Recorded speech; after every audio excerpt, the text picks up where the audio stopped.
If you're going to prosecute and criminally prosecute a former president for the first time in American history, and the leading candidate, you better have a real case. And this is just not that. And I think that's very clear.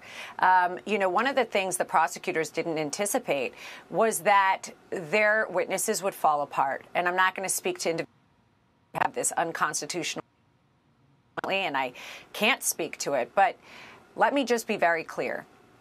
We have a real corrupt system in New York. I've seen judges time and time again give jury charges that sway the jurors to push towards one side or the other. And I will tell you, the only benefit at this moment, after sitting there through this trial with him, is that the prosecution has a judge who should have recused, who is very politically motivated.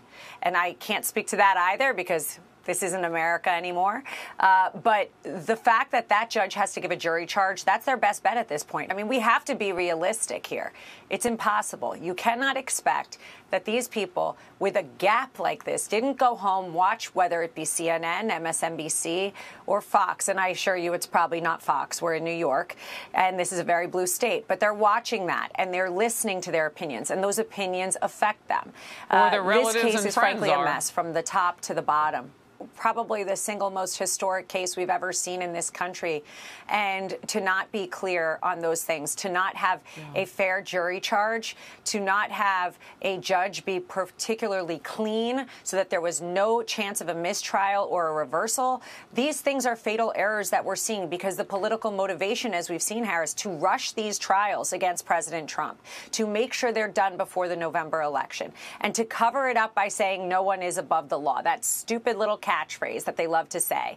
Well, that's not really your political motivation because Hunter Biden's above the law. We have testimony that the president himself was the top, was the boss man, whatever the term was. We've seen checks. Just because you use 17 shell companies doesn't mean you're not part of the corruption and fraud.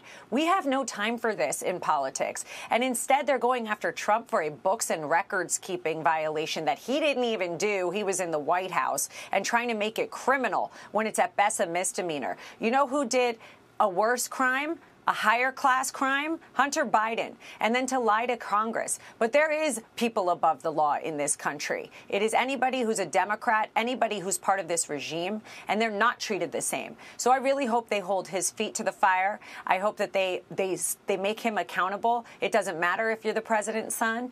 But here in this country, we are seeing a dual system of justice. This is a perfect example of it.